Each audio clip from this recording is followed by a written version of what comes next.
Hola, empezamos con esta serie de videos dedicados a repasar conceptos básicos del derecho civil.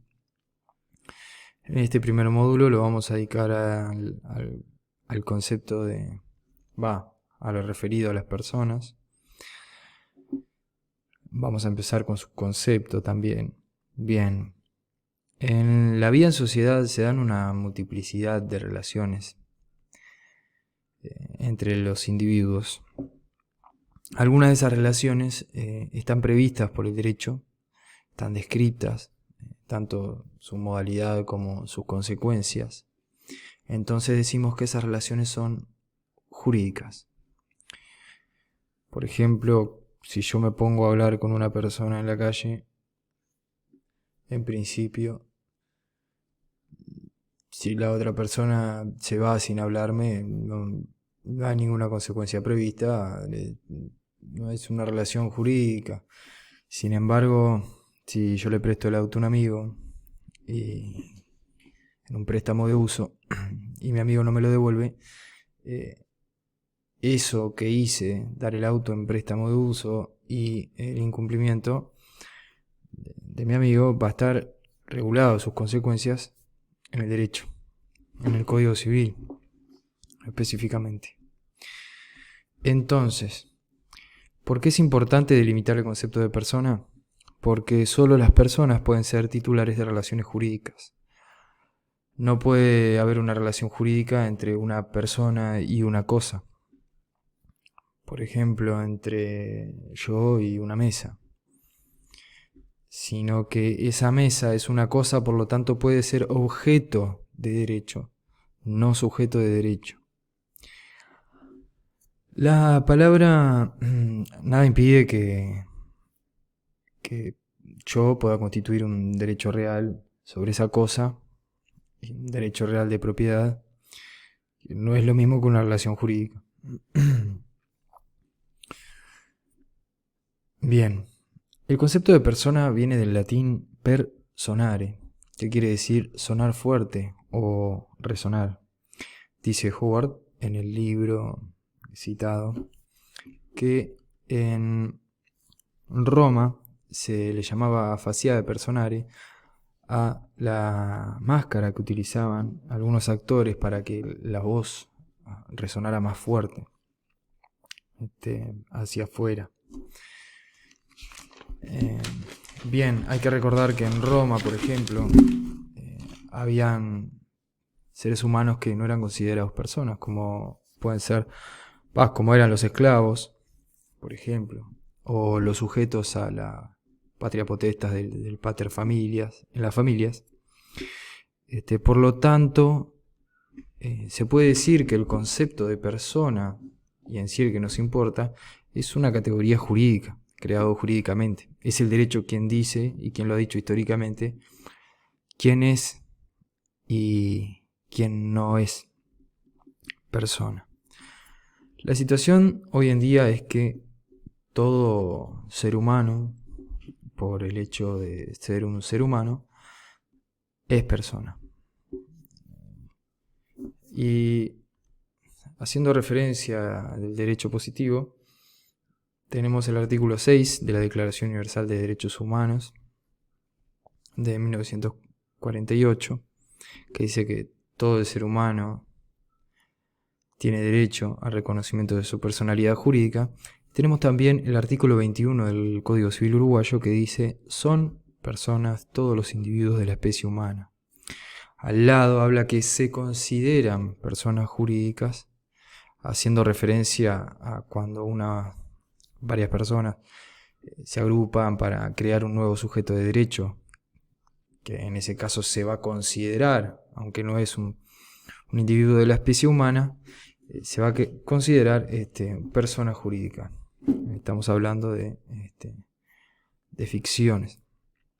Sin embargo, si una persona es de la especie humana, es persona, según el Código Civil. Bien, entonces tenemos que la persona es un sujeto de derecho. En principio, la persona es un sujeto de derecho Esto quiere decir que es capaz de ser titular de derechos y obligaciones. Decía Kelsen, en una definición muy positivista, si se quiere, que la persona es un centro de imputación de normas. Es una definición muy kelseniana, pero bueno, me ha servido a mí para tenerlo en la cabeza. Bien.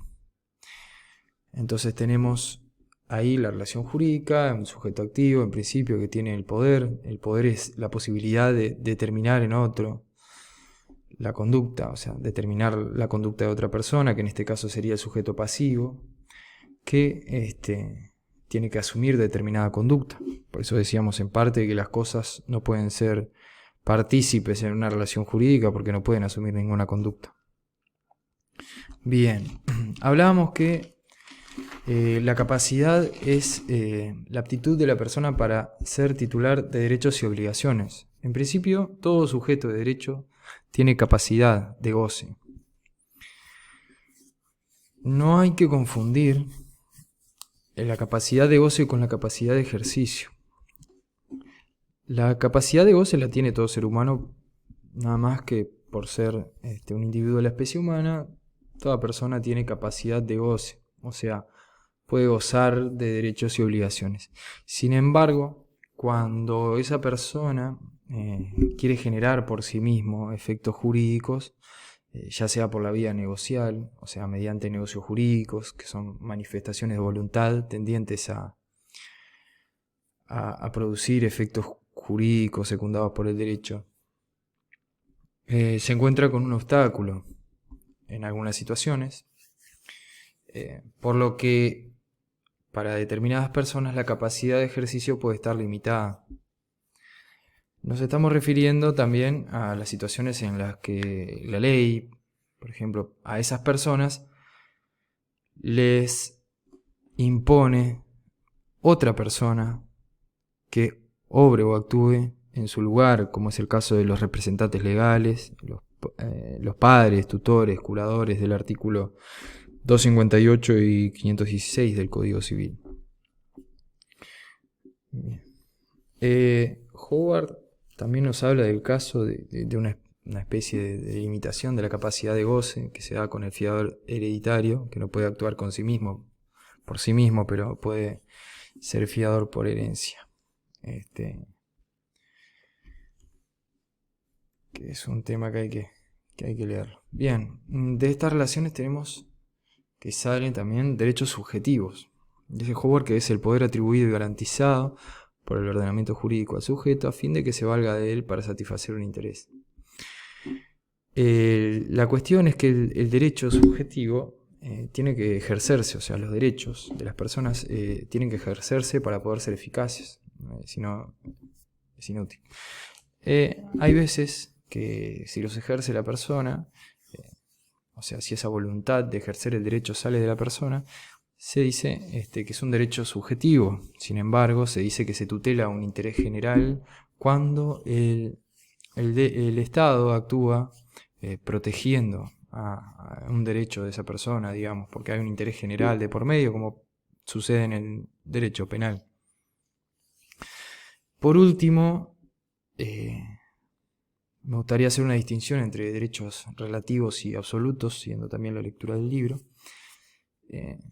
en la que los derechos relativos, hay un sujeto o sujetos determinados que tienen una obligación de respeto de ese derecho, y en los derechos absolutos hay una obligación universal de respeto.